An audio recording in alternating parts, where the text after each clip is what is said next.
हे भगवान, फिर उसकी गति क्या होगी? आपने तो स्पष्ट कह दिया कि जिसका मन वश में नहीं, जिसकी इंद्रियां वश में नहीं, उसके लिए योग प्राप्त होना कठिन, अर्थात भगवत प्राप्ति होना कठिन है। जो तत्परता पूर्वक संयमित होकर अपने मन को वश में कर ले, वो सुख पूर्वक भगवत प्राप्ति कर सकता है। पर उस साधक की क्या गति होगी जिसका मन, बुद्धि, चित्त, अहंकार ये वश में नहीं है, और वो साधना करता है, नाम जप करता है, सत्संग करता है, स्वाध्याय करता है, पर इंद्रिय विजयी नहीं है, मन विजयी नहीं है। अंतिम समय उसकी भगवत स्थिति नहीं रहेगी, क्योंकि वो मन विजयी नहीं है।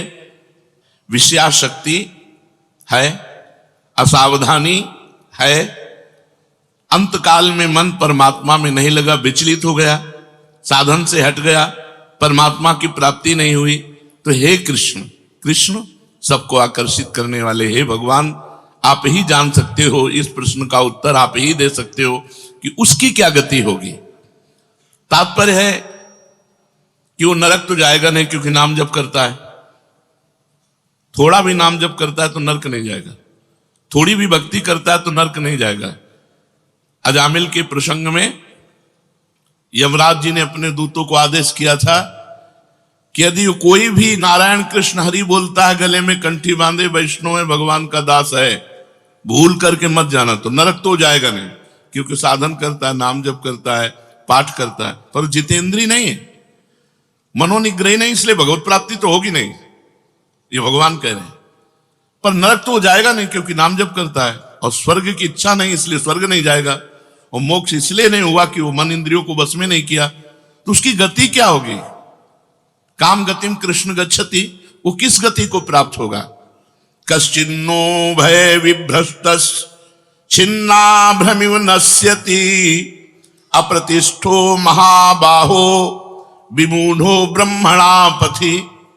हे महाबाहो, हे अजान बाहु, संसार के आश्रय से तो रहित है और परमात्मा के मार्ग में भ्रष्ट हो गया है, परमात्मा को प्राप्त नहीं कर पाया और संसार के मार्ग को छोड़ दिया है, दोनों ओर से भ्रष्ट हुआ। उसकी क्या गति होगी? कहीं वो किसी बादलों की तरह छिन्न भिन्न नष्ट तो नहीं हो जाएगा?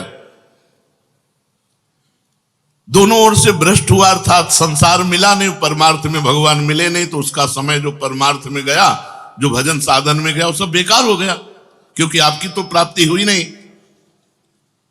एतन्मे संशयम कृष्ण छेतुर्मर्हस्य शेषतः त्वदन्या संशयस्यास्य छेता नाहुपपद्यते।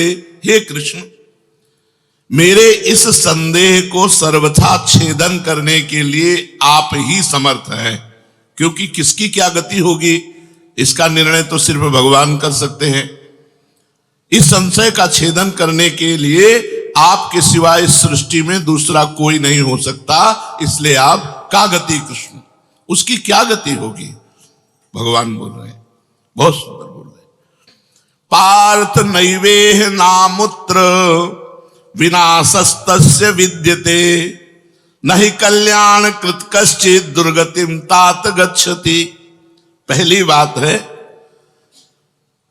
कि उसकी दुर्गति नहीं होगी, ये तो बस पक्की मान लो। वो नरक नहीं जाएगा, वो स्वर्ग नहीं जाएगा, मोक्ष नहीं होगा, लेकिन उनकी दुर्गति भी नहीं होगी। ऐसा नहीं है कि वो दुर्गति को प्राप्त हो जाए।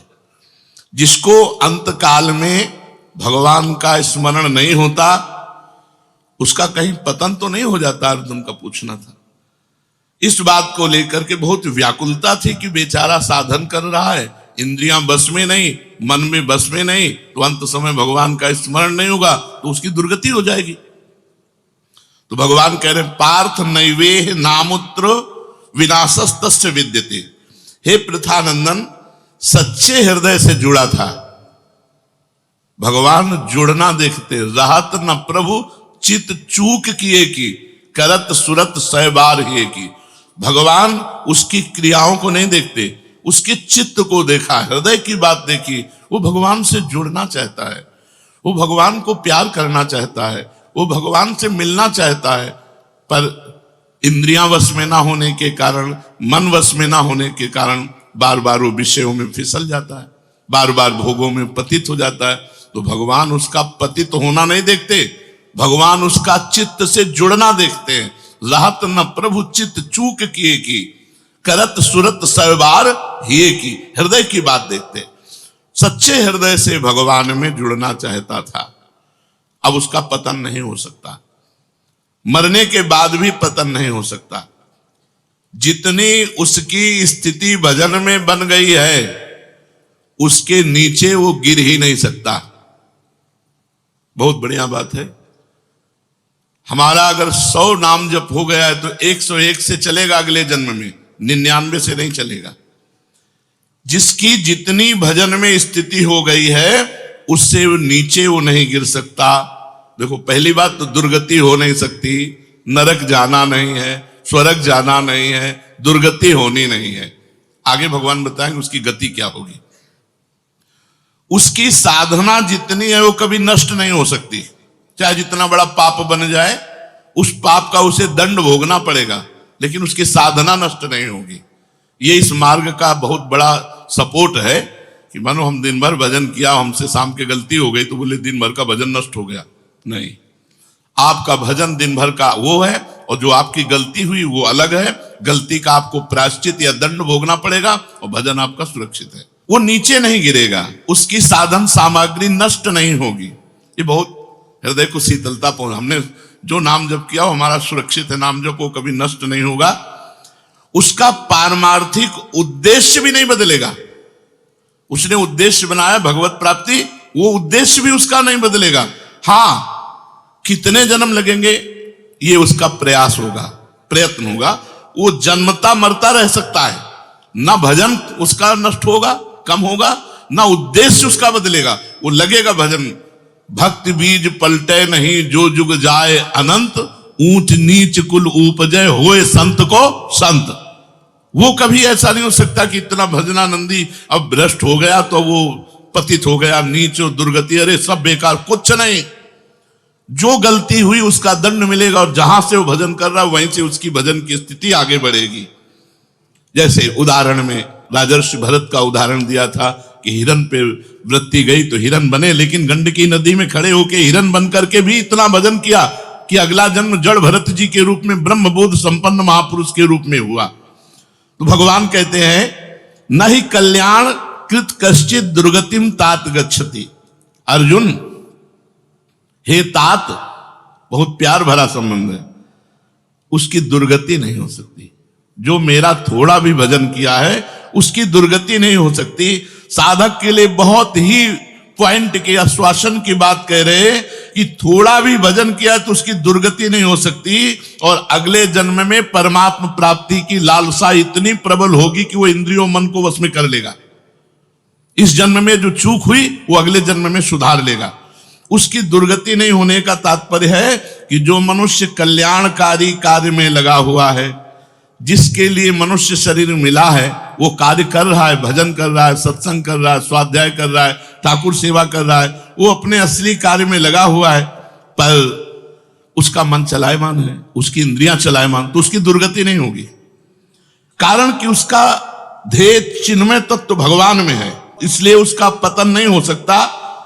मैं उसकी रक्षा करता हूं, तो उसकी दुर्गति कैसे हो सकती है? क्योंकि उसने थोड़ा भी सही मेरा भजन किया है।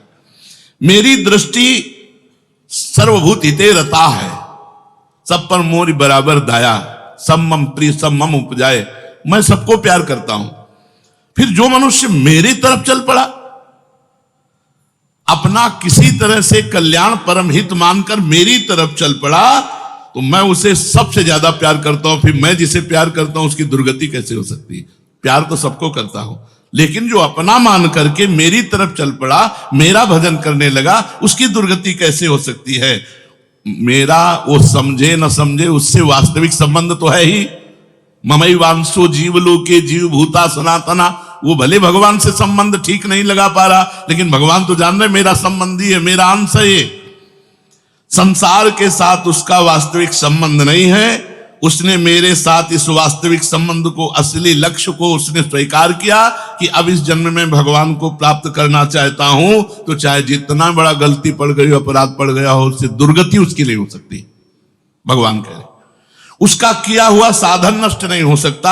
हां, वो देखने में मोहित सा लगेगा कि भ्रष्ट हो गया, अब तो कोई भजन साधन नहीं, अब तो भ्रष्ट सा हो गया है, साधन छूटा दिखाई देगा। परंतु ऐसी परिस्थिति में भी मैं उसका साथ नहीं छोड़ता। उसने मेरा भजन छोड़ दिया, मेरा साधन छोड़ दिया, लेकिन मैं उसका, जैसे एक सत्संग में दृष्टांत में देते थे कि जगन्नाथ जी की सेवा में श्रीअंग पार्षद रहते थे, तो उनमें से एक पार्षद वैश्या संसर्ग करने लगे कुसंग के कारण। तो जब सब पार्षदों को पता चला तो उन्होंने बुलाया और कहा, देखो तुम परम पावन श्री जगन्नाथ जी के अंग सेवी हो, या जगन्नाथ जी की सेवा छोड़ो वैश्या का संग करो, या वैश्या संग छोड़ो जगन्नाथ जी का अंग संग करो। तो भगवान की माया से मोहित हुए, साधन से गिरे हुए होने के कारण उन्होंने जगन्नाथ जी का अंग संग छोड़ दिया और वैश्या का अंग संग स्वीकार किया। आश्चर्य की बात कि जब उनका शरीर पूरा हुआ, वैश्यागामी जो अंग संग सेवी थे, तो जब शरीर पूरा हुआ तो जगन्नाथ जी ने स्वप्न में अपने पार्षदों को आदेश किया कि उसकी अंत्येष्टि क्रिया हमारे पार्षदों जैसी की जाए। तो उनका प्रभु स्वप्न में ही कहा कि प्रभु, उन्होंने तो आपको छोड़कर वैश्या को स्वीकार कर लिया था। तो बोले, उन्होंने छोड़ दिया था, ये उनकी हिम्मत है, हमारी हिम्मत नहीं, हमारा स्वभाव नहीं है, हमारी सामर्थ्य नहीं है। हम एक बार जिसको पकड़ लिया उसको कभी छोड़ते नहीं। तो भगवान यहां कह रहे हैं कि कभी कभी वो मोहित हो जाता है, वो साधन छोड़ता, लेकिन मैं उसे नहीं छोड़ता। ये खास बात समझो, मैं उसे नहीं छोड़ता। उसका किया हुआ अपराध, किया हुआ पाप, भले उसको थोड़ा समय दंड भुगताने के लिए, लेकिन मैं उसे छोड़ता नहीं। तो उसकी दुर्गति कैसे हो सकती है? इसलिए घटना घट सकती है। ये तो भगवान कह रहे, मनमानी मत करना, कह रहे घटना घट सकती है। आपने अपराध किया, आपको पाप का दंड मिल सकता है, लेकिन मैं उसके अंदर ऐसी व्याकुलता पैदा करूंगा कि वो सब प्रपंच छोड़कर दौड़कर मेरी तरफ भाग पड़ेगा, क्योंकि मैं उसे नहीं छोड़ता। जैसे गोपियों में थोड़ा अभिमान आया, मैं अंतर ध्यान हुआ, लेकिन उन्हीं के बीच में रहकर जहां व्याकुल हुई मैं प्रकट हो गया। तो भगवान कह रहे हैं कि एक बार जिसके भीतर थोड़ी भी साधना चल पड़ी, थोड़े भी संस्कार भक्ति के पड़ गए, नाम जप करना, वाणी पाठ करना, थोड़ा भी भगवत्कार, कर्म चैव तदर्थीयम सदित्येवाभिधीयते, तो उसका कभी पतन नहीं हो सकता, जो संस्कार पड़ गया भक्ति का, क्योंकि सत वस्तु का कभी अभाव नहीं होता। तो फिर प्रभु गति क्या होती है उसकी? तो भगवान कह रहे, प्राप्य पुण्य कृताम लोका नुषित्वा शाश्वती समाह शुचीनाम श्रीमताम गेहे योग भ्रष्टो भी जायते। आहा, प्राप्य पुण्य कृताम लोकान, उसने गंगा स्नान किया है, उसने नाम जप किया है, उसने वाणी पाठ किया है, उसने ठाकुर सेवा की, तो कोई साधारण है? बहुत बड़ा धनी है। भले लोक भ्रष्ट हो गया है, भले इंद्रियां उसके कब्जे में नहीं, भले मन उसके कब्जे में नहीं, लेकिन साधारण जीव नहीं है, वो भगवान का जन है। उसने नाम जप किया है, वाणी पाठ किया है, ठाकुर सेवा की, धामवास किया, तीर्थ अवगान किया। प्राप्य पुण्य कृताम लोकान, जो बड़े बड़े याज्ञिकों को, बोले इतने यज्ञ किए, अश्वमेध यज्ञ किए, जो बड़े बड़े याज्ञिकों को जो सांगो पांग करते हैं, उन लोगों को स्वर्ग आदि लोकों पर अधिकार होता है। इसलिए वो पुण्य कर्म कहते हैं तो पुण्य लोक उनको प्राप्त होते हैं। पाप कर्म करने वालों को नरक भेजा जाता है। परंतु साधक पुण्य कर्म थोड़े किए, भजन किए, तो जैसे किसी रास्ते में चल के उसकी वीआईपी व्यवस्था की जाए, ऐसी व्यवस्था उसकी होती है स्वर्ग में। जितने दिन उसको अगला जन्म नहीं मिलेगा, उतने दिन भारी व्यवस्था स्वर्ग में उसकी होगी। पुण्यवताम लोके, जो बड़े बड़े पुण्य आत्मा पुरुष प्राप्त करते हैं, इतनी अमुक यज्ञ की, अश्वमेध यज्ञ की सांगो पांग, उनको उसकी वीआईपी व्यवस्था होगी। प्राप्य पुण्य कृताम लोका नुषित्वा शाश्वती समाहा, उसको शुभ कर्म का परिश्रम, बड़े बड़े परिश्रम करके जो स्वर्ग आदि के भोग प्राप्त करते हैं, उसे न प्रार्थना करनी पड़ी है, न शुभ कर्म करना पड़ा है, न यज्ञ आदि कर्मों का सांगोपांग अनुष्ठान करना पड़ा है, उसकी ना स्वर्ग की चाह है, तो उसकी व्यवस्था होगी। शरीर छूटते ही दिव्य लोक में जाकर के दिव्य भोगों की व्यवस्था, क्योंकि मन चंचल था ना, इंद्रियां चंचल थी ना, मृत्यु लोक के भोगों, ले भोग स्वर्ग के भोग, सुंदर सुंदर जितने भोग हैं उन सब की बाहुल्यता। वहां भोगों की जो वासना बनी थी उसके अनुसार भोग, मान लो स्त्री की तो एक से एक अप्सरा, दुनिया का सब वैभव स्वर्ग में विराजमान है, त्रिभुवन में खूब भोगने के लिए सब एकत्रित कर दिया, क्योंकि भजनानंदी कोई साधारण थोड़ी है, उसकी वीआईपी व्यवस्था हुई। अब अंत समय से साधन में विचलित मना हो जाने के कारण जो बड़े बड़े परिश्रमों से पुण्यों से प्राप्त होता है वो ऐसे स्वाभाविक रूप से रास्ते में प्राप्त हो रहा है, ये उसकी गति नहीं है, ये अयाचिक वृत्ति से उसकी वीआईपी व्यवस्था है कि अब ले जा रहे हैं तो रास्ते में ऐसे थोड़ी कि कोड़ा मारते, पानी भी नहीं पिया रहे, धूप में ले जा, नहीं, सीधे उसको आनंद पूर्वक स्वर्ग आदि लोगों की दिव्य भोग वृत्तियां, जिन भोगों के लिए वो विचलित रहा है मनुष्य साधना करते समय, वो सारे भोग उसको वहां प्राप्त होंगे। वहां रहने पर इतना भोग दिलाया जाता है कि उसकी अरुचि हो जाती है स्वर्ग के भोगों से। तो मर्तलोक में आके दोबारा फंसेगा क्या? स्वर्ग के भोगों से अरुचि हो जाती है, जहां आसक्ति रही है वो भोग ही भोग उसको व्यवस्था कर दी जाती है, घृणा हो जाती है उसको स्वर्ग में ही भोगों से, इतनी वीआईपी व्यवस्था। क्योंकि अंदर से तो भजन था, उद्देश्य भगवान की प्राप्ति का था, तो स्वर्ग आदि के भोग भोगने पर उसे घृणा हो जाती है। वो अपनी वासना जो अंदर थी, जिनके कारण इंद्रियों मन को जीत नहीं पाया, वो देख लेता है, अरे अब ये तो मर्त्य लोक के भोग है, स्वर्ग के भोग, उसको वहां उसके अंदर घृणा हो जाती है। उसित्वा शाश्वती क्षमा, फिर उसे और ऊंचे लोकों में, अगर समय है अभी, तप लोक, जन लोक, महालोक, ब्रह्म लोक, ऐसे महान लोकों में उसे ऊंचे के लोकों में भेजा जाता है।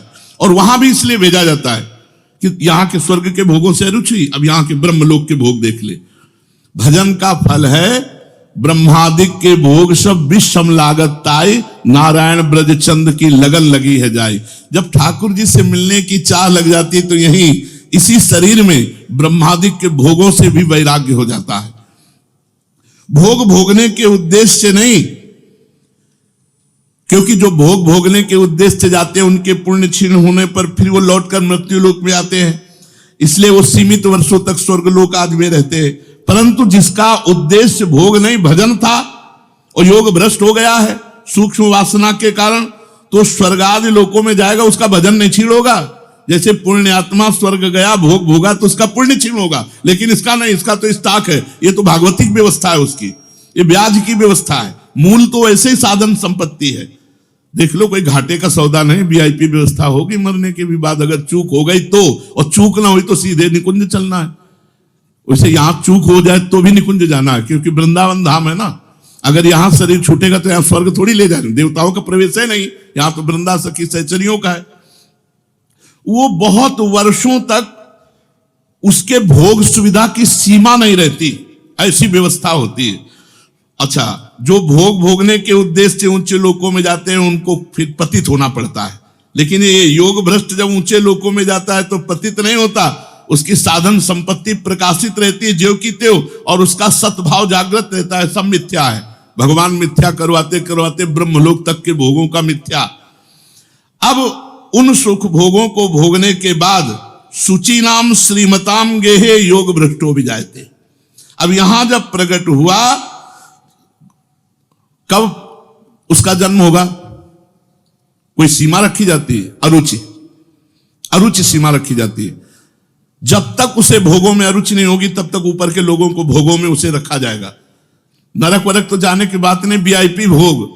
जब अरुचि हो गई, अरुचि होगी ही, क्योंकि वो भगवान का भजन करता रहा है। वो ऐसा नहीं कि अब विश्राम मान ले कि अब अप्सरा मिल गई, विमान मिल गया, स्वर्ग मिल गया, अब यही नहीं, उसकी यात्रा नहीं रुकेगी, उसका भजन उसको कचुटेगा, उसके अंदर जलन पैदा होगी, अशांति हो जाएगी। ये सब भोग नहीं चाहिए, मुझे भगवान चाहिए, चलो ब्रह्मलोक, वहां भी ये नहीं चाहिए। तो अब सुचि नाम श्रीमताम गेहे योग भ्रष्टो भी जायते। अब योग भ्रष्ट जब मृत्यु लोक में लौटा तो जगत पूज्य घर में पैदा हुआ, जगत पूज्य घर में, श्रीमान सारा संसार जिसे झुके, ऐसे घरों में पैदा, उच्च कुल, भक्ति संपन्न। श्रीमान का मतलब होता है, एक लौकिक शब्द होता है वैभव संपन्न, लेकिन भागवतिक वैभव संपन्न महापुरुषों के घर में उसका जन्म होता है। और लौटने का कारण जो है,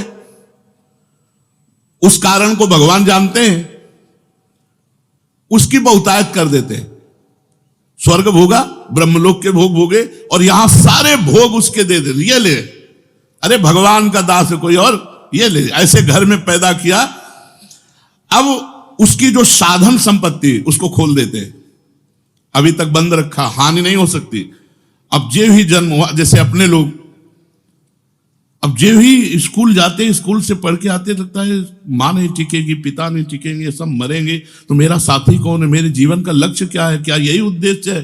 बस बैठ जाते एकांत में, और संत जन आते थे, वो श्री राम जय राम जय जय राम, श्री राम जय, कीर्तन कराते थे तो वही याद था, श्री राम जय राम जय जय राम, श्री राम जय राम जय जय राम। बस नाम जप करना निश्चय हो गया। 13 वर्ष के अवस्था, भागो। ये देखो, उत्तम कुल ब्राह्मण के घर में, और पूरे साधु महात्माओं का सानिध्य, और पिता पूरे स्वयं महात्मा, नंगे पैर हल जोतते, बड़ी कठिन परिश्रम के द्वारा वो उदर पोषण करते। और संत महात्मा 8-8, 10-10 संत महात्मा दरवाजे पर। बच्चापन से ही क्या बन, अब मुझे संसार से भाग, किसी ने हमें सिखाया नहीं, भागो संसार से और भगवान की प्राप्ति करो। तो मनुष्य जन्म में जे ही जन्म लिया से साधन संपत्ति खोल दी गई। अब वो साधन में एकदम चिपक गया, क्योंकि पीछे जहां चूक हुई थी, वो ऊपर से नीचे तक सब समुदाय भोगों का देख लिया। अब उसका अंतःकरण साधना से परिपूर्ण होने लगा। वो जो अंकित संस्कार भोगों के थे, वो अरुचि पैदा हो गई। योग भ्रष्ट अज्ञात रूप से पुनः ऐसी साधना में लग गया जिसमें किंचन मात्र भी इंद्रिय और मन का मनोरंजन नहीं, पूर्ण इंद्रिय विजेता, पूर्ण मन को संयम में करके। अब वो ऐसी योग भ्रष्ट जो पुरुष था, श्रीमानों के घर में जन्म लेकर के वो भोगों में फंसेगा नहीं, पुनः भजन में बड़ी तेजी से चल देगा, और ये उसका आखिरी जन्म होगा। तेजी से भजन करके वो भगवत प्राप्त हो जाएगा। तो अर्जुन जी ने पूछा था कि फिर क्या उसका पतन हो जाएगा? जो भगवान का भजन करता है, भगवत प्राप्ति नहीं कर पाया, मन वश में नहीं हुआ, इंद्रिया वश में नहीं हुई, तो भगवान ने उत्तर दिया, वो ऊंचे के लोकों में जाकर खूब सुख भोग, जिन भोगों के लिए लालायित रहा था, वो सब भोग मिलेंगे, और अंत में श्रीमान के घर में, कुलवानों के घर में जन्म लेकर भक्ति का ऐसा वातावरण मिलेगा कि जन्म से ही भगवान के भजन में लगकर वो इस जन्म में भगवान को प्राप्त कर लेगा। शेष चर्चा आगे। श्री राधा वल्लभ लाल की।